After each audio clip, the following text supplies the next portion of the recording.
রাজ্যে প্রতিনিয়ত ডেঙ্গুর প্রকোপ বৃদ্ধি পাচ্ছে।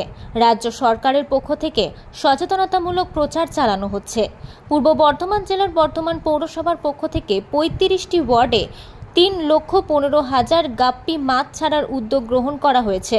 মঙ্গলবার ২০ নম্বর ওয়ার্ডে বেশ কিছু এলাকায় জমা জলে ও পুকুরে গাপ্পি মাছ ছাড়া হয়। এই ওয়ার্ডের পুরমাতা স্বীকৃতি হাজরা জানান, প্রতিটি বাড়িতে সচেতনতামূলক প্রচার চালানো হচ্ছে। আজকে ২০ নম্বর ওয়ার্ডের বর্ধমান পৌরসভায় থেকে বর্ধমান শহরের প্রত্যেকটি জায়গাতেই গাপ্পি মাছ ছাড়া হচ্ছে। প্রত্যেক বছর এই সময়তে ডেঙ্গু সচেতনতা বার্তার জন্য আমাদের পশ্চিমবঙ্গ সরকার থেকে নির্দেশ আসে যে এলাকায় যে সমস্ত জমা জায়গা আছে, যেখানে জমা জল আছে, যেগুলিতে ড্রেনগুলি জমা আছে, সেখানে গাপ্পি মাছ ছাড়ার জন্য। সেই জন্য এই বছরেও বর্ধমান পৌরসভার উদ্যোগেতে প্রায় ৩ লক্ষর ওপর গাপ্পি মাছ আজকে বর্ধমান শহরে ২৫টি ওয়ার্ডেতেই ডিস্ট্রিবিউশন করা হয়েছে।